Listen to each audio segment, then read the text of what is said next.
नमस्कार। जय हिंद, जय संपूर्ण क्रांति, जय सुभाष, जय प्रकाश। आपके दरबार में हाजिर हो गया कुछ खबरों के साथ इंद्र प्रकाश। साथियों, आज जो मुख्य खबर उत्तर प्रदेश से है, वहां पर हाई कोर्ट के लखनऊ बेंच ने जो चुनाव होने जा रहा है स्थानीय निकाय का, उस पर रोक लगा दिया अधिसूचना जारी करने के लिए 20 दिसंबर तक। अब बड़ा सवाल यह है कि चुनाव आयोग आखिर क्या चाहता है।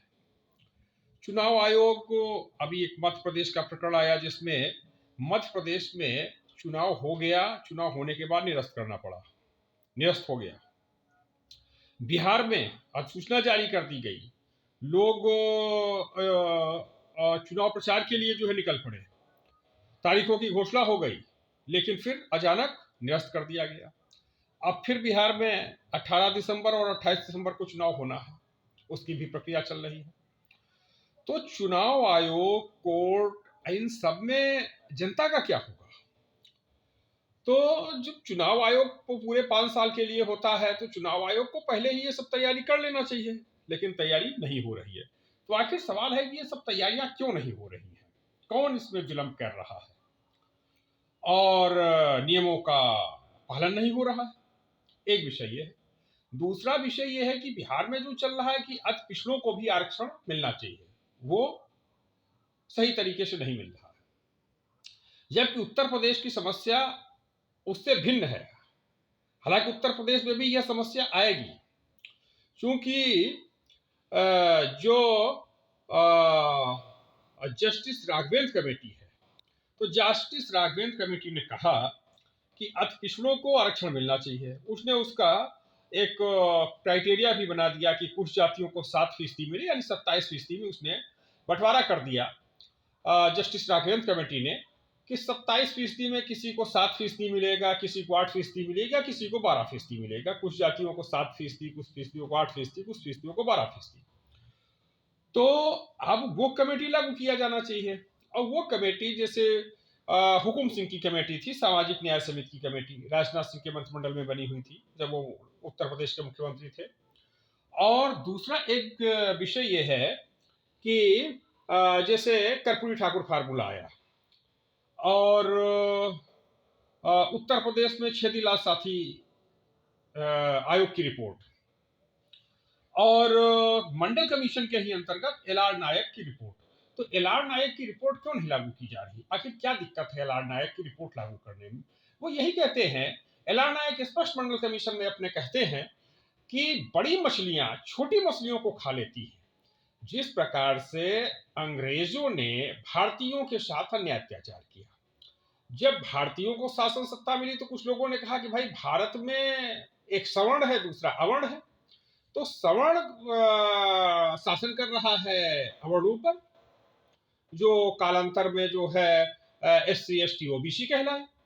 तो फिर एक बात ये निकल के आई कि जो OBC की कुछ जातियां हैं, वह जातियां भी OBC की जो दूसरी जातियां हैं उनके साथ अन्याय अत्याचार कर रही हैं।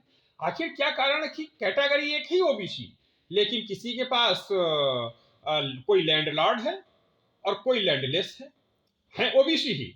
तो इसमें विभाजन होना चाहिए। तो इस विभाजन को करने, अब 75 साल हो गए।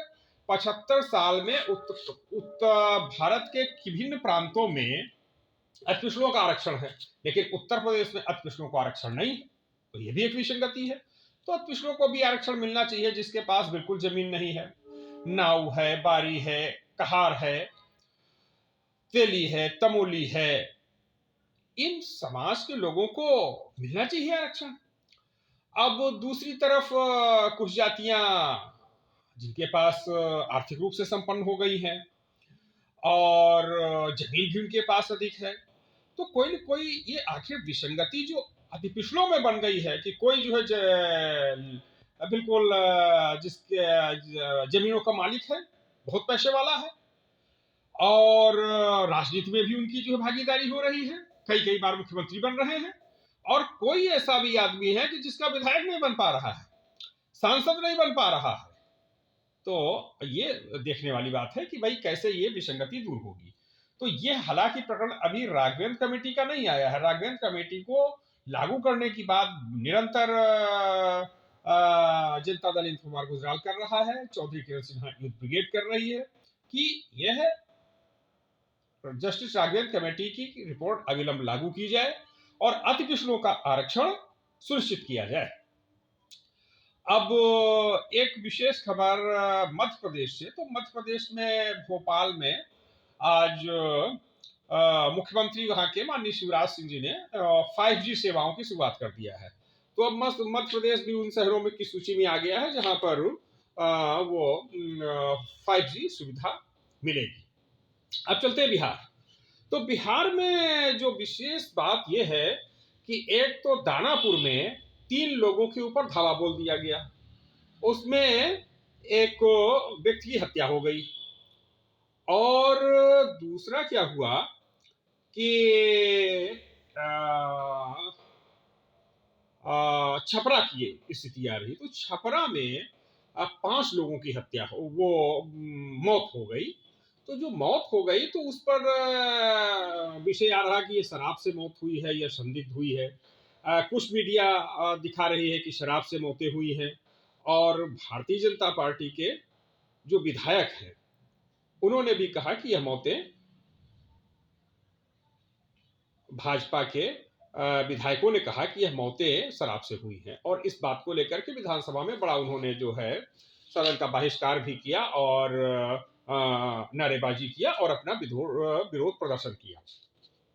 जबकि शासन पक्ष कह रहा है कि नहीं, यह किसी दूसरे कारण से हुई है, यह संदिग्ध है, उसमें मेडिकल टीम वगैरह भी भेजी जा रही है। तो अब ये देखने वाली बात होगी कि भाई वो संदिग्ध है और कैसे वो शराब से हुई हैं मौतें या किस तरीके से पोस्टमार्टम वगैरह उसका आएगा तो पता चलेगा क्या रहेगा। लेकिन बहरहाल जो भारतीय जनता पार्टी के विधायकों की ओर से ये आरोप लगाया गया कि शराब से मौत हुई है। कुछ मीडिया के लोगों ने कहा है कि शराब से मौत हुई है। और जो मृतक हैं उनके परिवारीजन जो रो रहे थे, कह रहे थे, वो भी शराब की दुहाई दे रहे थे। अब जिस तरीके से विजय सिन्हा ने कहा कि प्रेस के लोगों से कहा कि देखो भाई नीतीश कुमार कह रहे हैं कि हम आपको बर्बाद कर देंगे, हम मिटा देंगे, इस प्रकार की बात तो विजय सिन्हा जो भारतीय जनता पार्टी के नेता प्रतिपक्ष है उन्होंने भी कहा। और एक बात और नीतीश कुमार जी से जुड़ी जो कल की रही वो बड़ा चर्चा में आ रही है कि नीतीश कुमार जी ने जो कहा कि भाई 2025 का नेतृत्व तेजस्वी यादव करेंगे। तो अब बात ये आ रही है कि भाई तेजस्वी यादव को क्या, कुछ लोग कह रहे हैं कि भाई नीतीश कुमार जी ने एक तरीके से टरका दिया कि अब आप 25 में मुख्यमंत्री बनेंगे। जो एक बार जगदानंद सिंह का बयान आया था, जो राष्ट्रीय जनता दल के प्रदेश अध्यक्ष है, कि जनवरी में 23 में मुख्यमंत्री बन जाएंगे। तो उस पर एक 3 साल के लिए विराम लगा दिया गया कि अब 3 साल उनको मुख्यमंत्री नहीं बनना है, क्योंकि 25 में जब वो जो है चुनाव लड़ेंगे, 25 में उनके नेतृत्व में चुनाव लड़ा जाएगा, सरकार बनेगी, तब मुख्यमंत्री बनेंगे।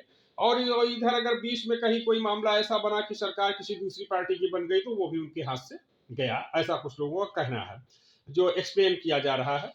और इस समय पूर्णिया की भी बड़ी चर्चा हो रही कि उन्होंने अपनी अंतिम सभा वो अपने 20 के चुनाव में कहा था कि यह हमारा अंतिम चुनाव है, इस पर भी आ रहा है। अब सबको जोड़ेंगे कैसे, इस पर भी विषय हो रहा है कि भाई अब जैसे कर्नाटक आया, अब कर्नाटक में अगर जनता दल से को जोड़ लेंगे तो फिर कांग्रेस क्या करेगी। उसी प्रकार से उत्तर प्रदेश में है कि अगर समाजवादी पार्टी के साथ जाते हैं तो फिर बहुजन समाज पार्टी का क्या होगा, कांग्रेस का क्या होगा। क्योंकि बहुजन समाज पार्टी का जो रुख लग रहा है वो लग रहा है कि समाजवादी पार्टी के साथ नहीं जाएगी। और वही रुख कांग्रेस का भी लग रहा है कि कांग्रेस भी समाजवादी पार्टी के साथ नहीं जाएगी, क्योंकि प्रियंका गांधी ने भी इस बात को कह दिया कि नहीं, हम चुनाव अकेले लड़ेंगे। और यह भी नहीं, जैसे ही विधानसभा का चुनाव हुआ था और विधानसभा चुनाव के बाद जो दिल्ली में बैठक हुई थी उत्तर प्रदेश के चुनाव के संदर्भ में, उत्तर प्रदेश के संदर्भ में, उसमें ही उन्होंने कह दिया कि नहीं, हम उत्तर प्रदेश से अकेले चुनाव लड़ेंगे। और गाहे बगाहे कांग्रेस के प्रवक्ता भी कह रहे हैं कि हम ये चुनाव लड़ेंगे तो हम अपने बलबूते पर हम चुनाव लड़ेंगे। तो अब ये चुनौती तो है, प्रबल है। और केसी त्यागी वगैरह तो खैर कह रहे हैं, लेकिन कोई फार्मूला नहीं दे पा रहे हैं। चूंकि गुजरात का चुनाव हुआ, त्रिकोणीय चुनाव हो गया, कांग्रेस, आम आदमी पार्टी। और दिल्ली का चुनाव हुआ, वो भी माने भाजपा के मुकाबले कांग्रेस और आम आदमी गुजरात में भी रहे। और जो ये दिल्ली में हुआ, तो दिल्ली में भी भाजपा के मुकाबले आम आदमी और कांग्रेस रहे।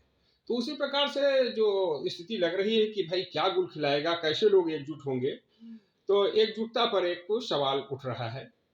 और इस समय तेलंगाना के चंद्रशेखर राव की भी गतिविधियां कुछ दिखाई नहीं पड़ रही हैं।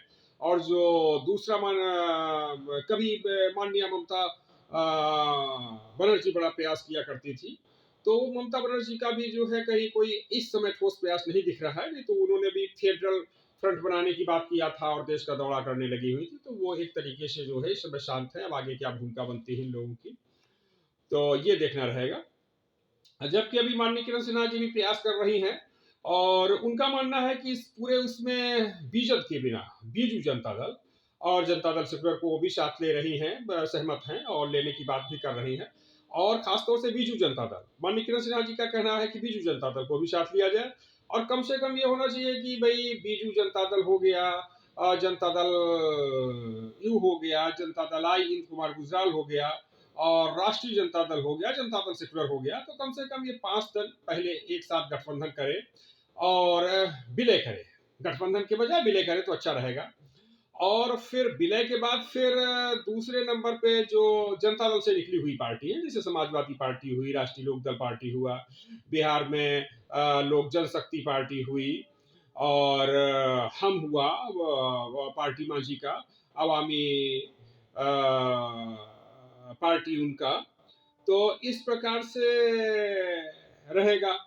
और फिर कुछ पार्टियां जैसे हरियाणा वगैरह में इनेलो वगैरह है जो निकली हुई है इसी से, इन लोगों को भी जो है प्रयास किया जाए जोड़ने का। और तीसरे स्तर पर जैसे चंद्रशेखर हैं, तेलंगाना के मुख्यमंत्री के चंद्रशेखर राव, और आंध्रा के मुख्यमंत्री जो एस आर रेड्डी कांग्रेस है, उनके साथ भी बातचीत की जा सकती है। हालांकि वो भी बात जनता दल आई की राष्ट्रीय अध्यक्ष माननीय किरण सिन्हा जी की ओर से की जा रही है। और उनकी जो वाई जो रेड्डी साहब है, उनकी बेटी, अभी उस पर हमला वो भी हुआ था, उससे भी माननीय किरण सिन्हा जी ने बात किया था, तो उससे भी बात हो रही है। और एक विशेष बात की ये अब वहां पर ये देखना है कि नायडू, तो जो टीआरएस वहां पर है, तो उसको लेकर के क्या स्थिति बन सकती है, खासकर तेलंगाना और आंध्र प्रदेश को लेकर के। तो तेलुगु देशम पार्टी टीडीपी, तो टीडीपी के साथ क्या गतिविधियां बन सकती हैं, चूंकि एस आर रेड्डी की कांग्रेस को अगर लाया जाता है, तो फिर देखना होगा कि टीडीपी क्या क्या क्या, रोल रहेगा, दोनों साथ आएंगे कि नहीं आएंगे, ये एक बड़ा प्रश्न चिन्ह है। क्योंकि किसी किसी स्टेट में है कि दो दो लोग हो गए आमने सामने, और दोनों में से कोई एक आएगा कि नहीं आएगा, कहीं कहीं तीन, जैसे पश्चिम बंगाल की है। तो पश्चिम बंगाल में अब ममता जी आती हैं, तो टीएमसी तृणमूल कांग्रेस को साथ लिया जाएगा। तो फिर कम्युनिस्ट पार्टियों का क्या रुख होगा और कांग्रेस का क्या रुख होगा। तो तीन पार्टियां इस तरीके से, और जनता दल का भी थोड़ा बहुत तो आधार है ही है वहां पर भी। तो अब ये दीगर बात रही कि जनता दल इंद कुमार गुजराल ने वहां पर समर्थन कर दिया ममता बनर्जी का चुनाव में, चूंकि उस समय माननीय यशवंत सिन्हा जी, शत्रुघ्न सिन्हा जी, ये सब लोग लगे, उन्हीं के साथ माननीय किरण सिन्हा जी भी चुनाव में लगी हुई थी, और उनकी टीम को, अपनी पूरी टीम को लगाया ममता बनर्जी को चुनाव लड़ाने के लिए। तो प्रयास तो माननीय किरण सिन्हा जी का भी बहुत अच्छा चल रहा है जनता दल परिवार को जोड़ने के लिए। और फिर जो चौथा स्तंभ हो, जो चौथा चरण है माननीय किरण सिन्हा जी का, उसके पीछे जो बहुत से छोटे संगठन हैं, छोटी पार्टियां हैं, जो जिनका एक दो विधायक भी रह चुके हैं, या एक दो सांसद कहीं हुए हैं, या चुनाव में अच्छा स्थिति आई हुई है, जैसे उत्तर प्रदेश की पीस पार्टी है, ओल्मा काउंसिल, जिसका सीट तो नहीं निकली थी विधायक सांसद के लिए, लेकिन अच्छी स्थिति में रही थी, चुनाव कहीं कहीं अच्छा प्रभावित किया था। और शोषित समाज दल है, और ये राष्ट्रीय क्रांति समाजवादी पार्टी है, मौलिक अधिकार पार्टी है, तो इस प्रकार से इन पार्टियों को भी जोड़ा जाए। और इंडियन मिल्लत काउंसिल है, तो इस तरीके का भी एक को कि जैसे जन अधिकार पार्टी है, तो चौथे नंबर पर इन पार्टियों को भी शामिल किया जाए। तो इस प्रकार से गठबंधन का तो खैर रूपरेखा बन रहा है। तो अब ये है कि प्रयास तो किया जा रहा है कि गठबंधन हो तो ठीक है, नहीं गठबंधन तो विलय तो सबसे अच्छी बात है, लेकिन अगर विलय में कोई स्थिति नहीं बन पा रही है तो फिर गठबंधन की रूपरेखा बनाई जा रही है, जैसे प्रयास दिख रहे हैं। और इधर मेयर का चुनाव, जो ये मेयर पटना और लखनऊ, तो यहाँ पर तैयारी चल रही है। और आज भी हमारी कई कास्ट संगठनों से बात हुई, तो वो लोग भी पूरा बूथ स्तर तक हर वार्ड के हिसाब से उनकी बैठकें हो रही और बूथ स्तर पे अपने संगठन को ले जा रहे हैं। अब लेकिन ये चुनाव से सब लोगों को धक्का लगा है कि चुनाव में अब आरक्षण प्रक्रिया कैंसिल होगी, आरक्षण प्रक्रिया क्या होगी, तो इसको लेकर के वहां वो बना है। तो इस संदर्भ में होना तो यही चाहिए कि ये आरक्षण प्रक्रिया रुकनी चाहिए, इस प्रकार से होना चाहिए कि ये जो विसंगति युक्त है उस पर विराम लगना चाहिए, चुनाव समय से होना चाहिए। और चुनाव आयोग को ये सब बहुत पहले से कंप्लीट कर लेना चाहिए, 3 महीने का कि भाई 3 महीने 6 महीने के पहले ये सब कंप्लीट हो जाए। तो उसमें क्या रहेगा कि जनता में जो एक संदेश जा रहा है कि यह चुनाव हो ना हो सकता है फिर रुक जाए, हो सकता है फिर अधिसूचना जारी हो जाए, फिर निरस्त हो जाए, क्या होगा। तो इसमें जो ये मुख्य चुनाव त्रिस्तरीय सिस्टम का जो चुनाव है, वो चाहे स्थानीय निकाय ग्रामीण क्षेत्र का हो, माने क्षेत्र पंचायत, तो ग्राम पंचायत, जिला पंचायत का चुनाव हो, या फिर ये नगर पंचायत, नगर महापालिका परिषद या नगर निगम का चुनाव हो, यह जनता का चुनाव होता है। इसमें जनता तो विधायक सांसद को भी चुनती है, लेकिन इसमें जो है ये अधिक लोकतांत्रिक चुनाव होता है, विकेंद्रीकरण की प्रक्रिया इसमें दिखती है। और इसमें भी साधारण से साधारण लोग चुनाव लड़ते हैं और मोहल्ले मोहल्ले से प्रत्याशी होते हैं सभासद के चुनाव लड़ने में। तो इसकी जड़ें लोकतंत्र को ज्यादा मजबूत करती हुई दिखती हुई, इसमें ज्यादा लोग निकलते हैं इन चुनावों में और जनता से ज्यादा इसमें सरोकार रहते हैं। तो इसमें यही होना चाहिए कि जनता की ओर से जो है इन इन इन चुनाव को जो है बहुत ज्यादा डिस्टर्ब ना होने पाए, ये जो है चुनाव आयोग की ओर से प्रयास होना चाहिए। तो ठीक है साथियों, इसी के साथ आप सभी को जय हिंद, जय संपूर्ण क्रांति, जय सुभाष, जय प्रकाश। और आप सबको बहुत बहुत धन्यवाद। फिर कल आपसे भेंट होती है। जय हिंद।